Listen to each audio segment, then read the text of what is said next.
Hello friends, today we've got another surprise unannounced figure from NECA. It's Harley Quinn from Batman Arkham City.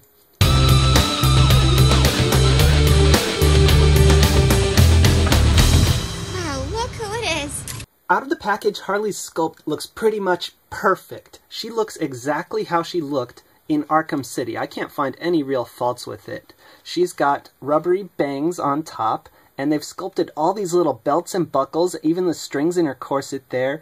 And my favorite things about the sculpt, other than those two, are this real metal chain on the side here, and the fact that they've got all these little sculpted lines in her boots. Even up here, these diamonds, those are raised sculpted details.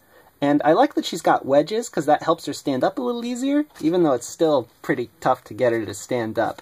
She has a rubber diaper in the back, but unlike the Batman Begins figure, I think this one works perfectly with the sculpt. You can hardly tell. It doesn't stand out at all. Maybe it's because of all those cool belts they sculpted on. But great job with the sculpt, NECA. As you can see on the face, the paint is equally amazing. There's no problems with slop. I like how her lips are just a little red, just a little black. Her eyes look great, unlike that Batman Begins figure.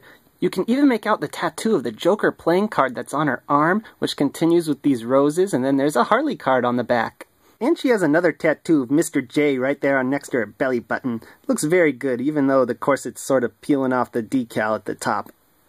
So the rest of Harley's paint is very nice and clean. All the little silver studs have good paint applied to them everywhere. She's got a nice black wash around her top here, and the pants are relatively clean compared to that. Now it's time to look at the articulation. Now, while I have to say it's very hard to get Harley standing up, I think that's a problem with the design. The design just has her with really small feet. It's a problem with a lot of female action figures. But she has surprisingly good articulation. I was surprised as heck to find her pigtails are articulated. You can swivel both of them and you can get them into some weird funky poses. I'm not sure what exactly you want to do with them, but it's nice that it's there. She also has a ball joint neck, hinge and swivel shoulders, hinge and swivel elbows. Her wrists, unfortunately, don't have a hinge. They're just on these little peg ball joint things, which means they don't get any lateral movement. They're basically just cut joints. She has a surprising diaphragm joint, or I guess maybe upper waist joint or something, abdomen joint. I don't know what you want to call it, but it's right between the corset and the belly button. I really like how that hides the articulation. She's got ball joint hips that also swivel.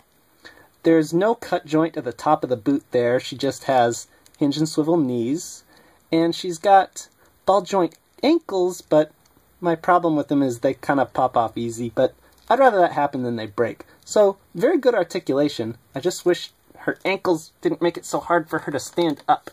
So Harley's packaging's very nice. It's got a big window box to let you see the figure inside, and right here is a render of Harley from the game. On the side is a picture of the figure, and it says Batman Arkham City right up there, as if you couldn't tell which game she was from just based on her costume.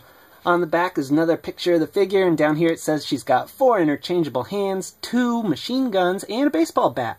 So let's open this up by cutting the tape, opening that flap, pulling out the tray, the first twist tie, and the second twist tie, and just pop her out.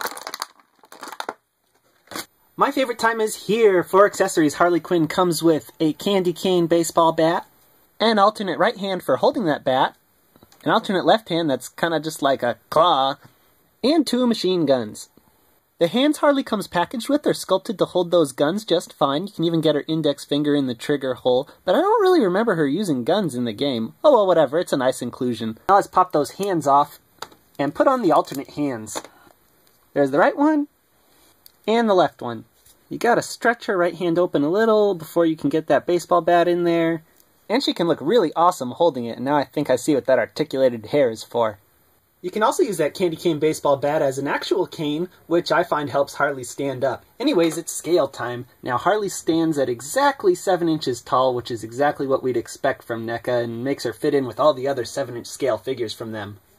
Here she is with several of those NECA figures. These are all the ones based on DC licenses that NECA just released as total surprises, and as you can see, she fits in great with them. Here she is next to my 6-inch Spider-Man and Batman in what's supposed to be a 6-inch Batman from Arkham City, except Mattel made him a little big, and he fits in great with Harley Quinn, scale-wise. Detail-wise, he's nowhere near as good, so here's hoping NECA gets to make an Arkham City-based Batman soon.